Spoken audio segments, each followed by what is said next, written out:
Hi, and welcome back to the Being Connected podcast. If this is your first time here, welcome. I am your host, Annamiah, and I am your clarity mentor.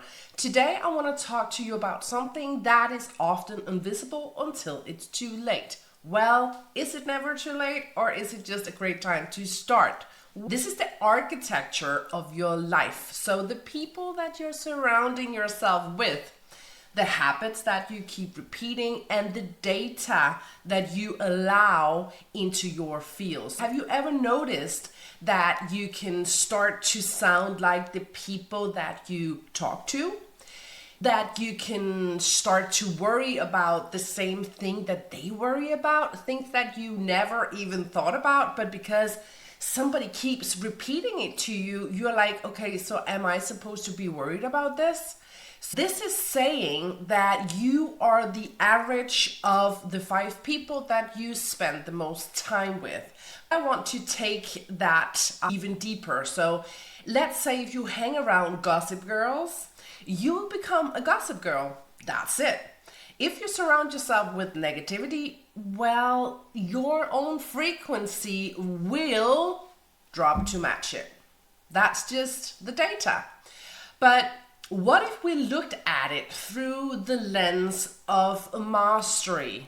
What if we today looked at it through the lens of human design and just data? Let's dive in.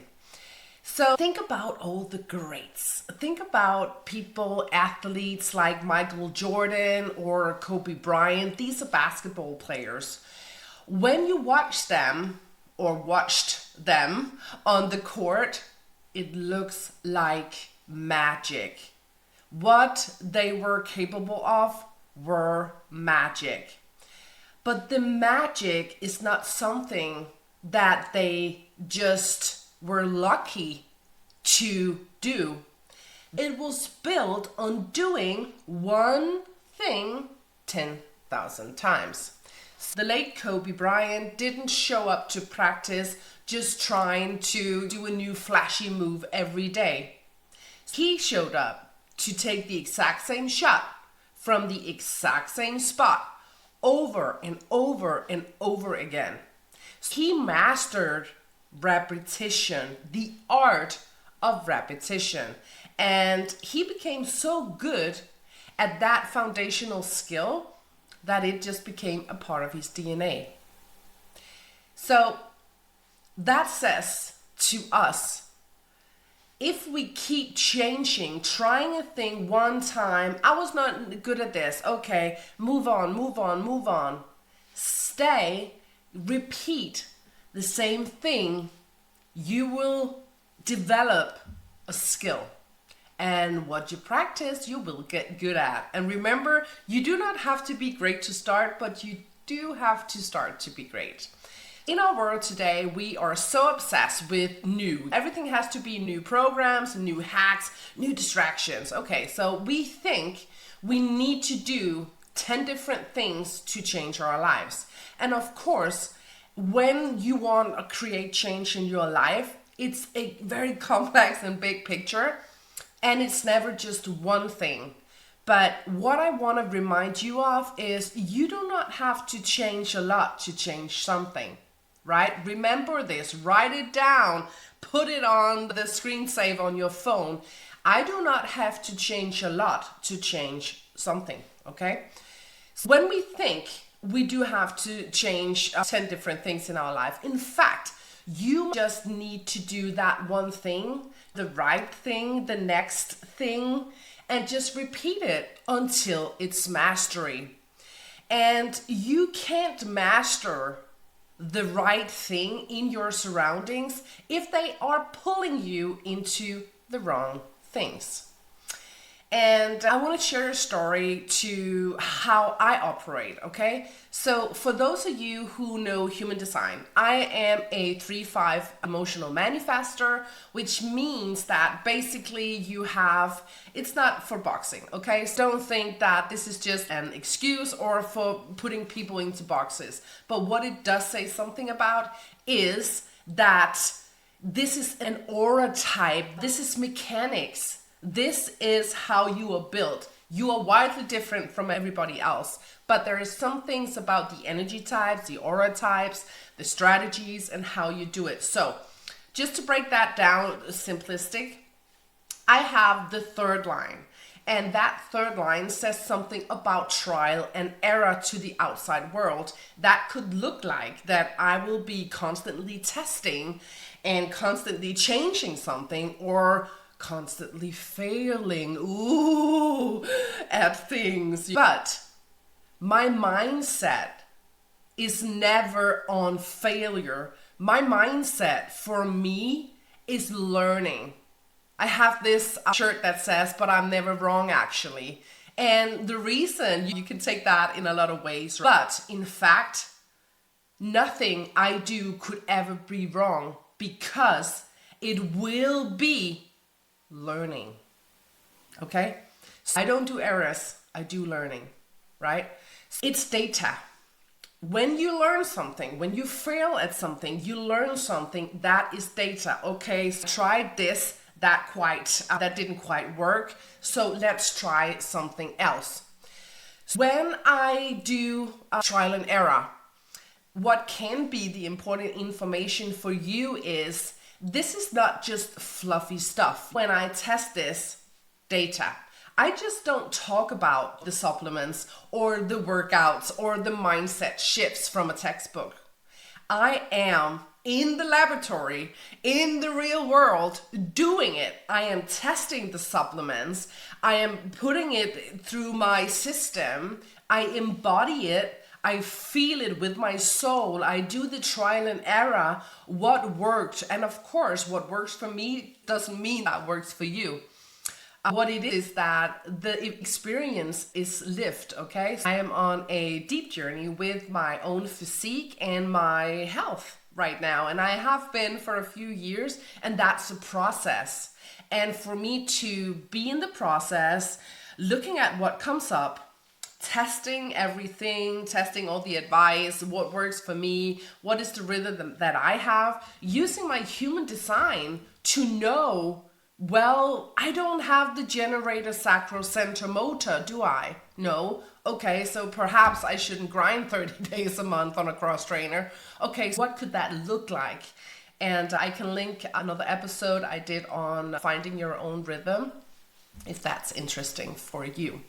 I do the work, so when I come to you, it's not fluff, it's lived experience. Then I have a line 5, and a line 5 is living in a projection field. It's called the heretic or the universalizer.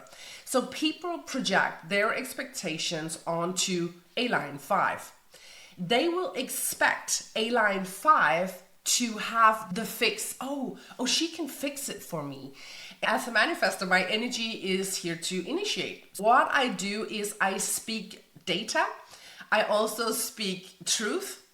I have channels of wanting to always make things better. And that in itself is something that will for sure be better. Whatever I'm testing and trying out, I will always improve that so it's easier. I don't have that sacral center. I'm not going to grind 30 days. But what I will do is optimize that data so it's even easier, it's even simpler, it's even more result based. And of course, when I speak from a place of I've tested this and it works, it can be incredibly triggering only for some people. I hold the mirror up and say, so this is the data, this is what I see, this is a pattern, how do you feel about this? You can either get offensive or, well, you can take it in as the data that it's meant to be. So you can say that, of course, perhaps, as a manifestor, I kind of don't sugarcoat things. Also, why would I? It's data, so I bring the data. And here's what I noticed about that. When I speak about what it takes to change, some people can get very offensive because they feel attacked by the data. But if you were to listen to that data and you feel a trigger coming up, if you feel defensive or you feel angry when I perhaps talk about this in an episode, about the cost of your surroundings or the need for repetition, I would bring to you the consideration of wanting to pause. Pause. Stop. And because that trigger that you just felt, that is the greatest teacher. It is showing you where you are still hiding. It's showing you where you are choosing the gossip girls over your own mastery. But what if you don't trigger, right? What if you hear this and think, okay, so that is the data, okay? So what can I use this data for to actually go and improve whatever you want to improve in your life, right? That can look like a next level version of yourself. Perhaps you are walking 10 minutes and perhaps you want to walk 20, okay? So whatever that improvement is, this is not about performance, okay? This is about what is it that you want in your life. Do you want better health? Okay, what can that look like? So when you bring the data in to see how can I improve it, you can look at your surroundings more objectively. And you can look at your habits, right? Objectively. And this is why I am super protective of my surroundings and my relationships. So what I see for me is that I want to be supported by people who not necessarily understand that trial and error phase, but just understands that, well, this is my drive for mastery for me, and who is not afraid of data, okay? Let's say that you wanted to be like Kobe Bryant in your own life, whatever that looks like, that can be in your business, and that could be your health, or it can be in your relationships, who you surround yourself with. Well, you have to stop hanging out with the bleachers, with the critics, okay? So you have to get on the court with the people who are taking the shots. So what you can do is asking yourself right now, who do I surround myself with? Are they lifting my frequency? Or are they draining my frequency, okay? Number 2, what is the one skill that I would need to repeat until I master it? For what would be the next step for your improvement, whatever that looks like, okay? Third question, am I reacting to data? Do you have emotional response? Do you get triggered and then you get emotional? Or are you just using it? Okay, this is data. Because remember, triggers is a way of you seeing where you're not fully free. How are you using that? Okay. If you want, I can be on this journey with you. My physique, my health, my business, it's all a work in progress. It's fueled by the trial and error process, and I have a commitment to truth. And when I say truth, because that is actually a word that is a little weird for me to use, because truth, we all have our own truth. And so it's important for me that you also know that when I say the word truth, that is just a word. And I completely understand that your truth, your perspective is in a way like that. And for me, it's like that. So truth is not the only truth. Truth is what is true for you in your next step. Also knowing that it is a process. I can see in client work, but I for sure also see it in myself, that we sometimes get very impatient, okay? So I can get very impatient, okay, I've been in this process for the past year, okay, and I made it till here. I want to see more results doing this. Why am I not getting the results quicker, right? Let's get to the finish line. But life doesn't have a finish line. We have death. We're all going that way, and we cannot take any of the things with us. But what the soul came to learn, that is something that we will take with us until the next life. So a process is ongoing. I say that to myself all the time. You are okay, Annamiah. You will see. And then I have practices I go to when I feel that impatient trigger and the push that I put on myself. Why are you not there yet? Quit it. When you are in a process of doing new things and improving your vision of yourself, you cannot hit yourself on the head with impatience or why are you not there yet? Are you not good enough? You should do this. No. Protect that feminine energy. Feel into what you have to do. And in that process, also know that there is a time for sitting still. There's a time for movement. And I cannot tell you when that time is for you. I can give you a hint by looking at your design, looking at you as a person, looking at your life, asking you the questions, what is it that your day is filled with? And through that, give you simple steps. But it's not mechanic for female and also for males. This is energy, so it's not about gender. It's about the energy.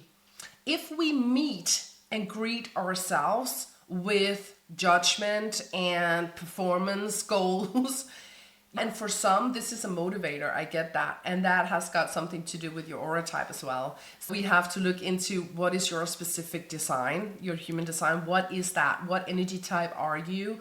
And what person are you? And from there, we can see and I can point out to you, okay, so this is something I see in your design. Where is your conditioning in your design? And where are you right now?